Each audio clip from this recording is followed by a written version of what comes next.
नमस्कार दोस्तों, statutory solution channel पे आपका स्वागत है। आज के वीडियो में हम एक ताजगी से भरा विषय पर चर्चा करेंगे। ईपीएफओ का जो नया सर्कुलर है पीएफ एसओपी ऑफ जेडी में आधार को जन्म तिथि प्रमाण पत्र के रूप में मान्यता से हटाने का निर्देश जारी किया गया। लेटेस्ट सर्कुलर है वो हमारे टेलीग्राम चैनल पे मैंने अपलोड कर दिया और आपको स्क्रीन पे भी आपको दिखाई दे रहा हो। तो अब जो सर्कुलर है उसका क्या कंसेप्ट है, ये क्यों लाया गया है, ये पूरा हम डिस्कस करेंगे। दोस्तों अगर अभी तक आपने हमारे चैनल को सब्सक्राइब नहीं किया, सब्सक्राइब जरूर कीजिए। जो पहले हम हाल ही में ईपीएफओ ने अभी जो सर्कुलर जारी किया गया जिसमें आधार को जन्मतिथि प्रमाण पत्र के रूप में मान्यता हटाने का निर्देश दिया था।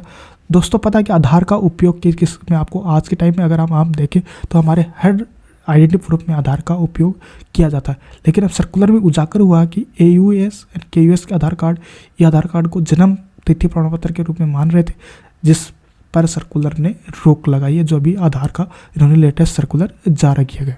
आधार एक्ट 2016 की धारा सर्कुलर में बताया गया कि आधार एक अद्वितीय 12 अंकों की आईडी और इसका उपयोग आइडेंटिटी प्रमाण के रूप में होना चाहिए, न कि जन्मतिथि प्रमाण के रूप में।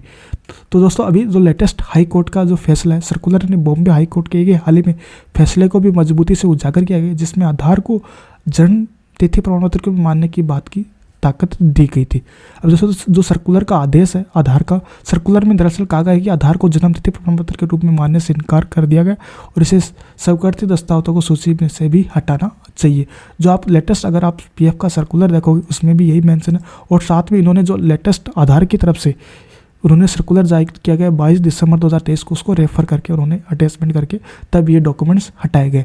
दोस्तों ये अभी एक रिसेंटली केस चला था, अगर आप इसमें देखो 5 number point, the case of state of Maharashtra versus unique identification authority of India dated 28 जुलाई 2023 का। तो इसमें पूरा कोर्ट केस का अगर आप सर्कुलर डाउनलोडिंग करेंगे तो इसमें पूरा कोर्ट केस का आपको डिटेल मिल जाएगा। तो इन्होंने अगर आप इनका 4th पॉइंट पढ़ोगे तो इसमें आपको समझ में आ जाएगा।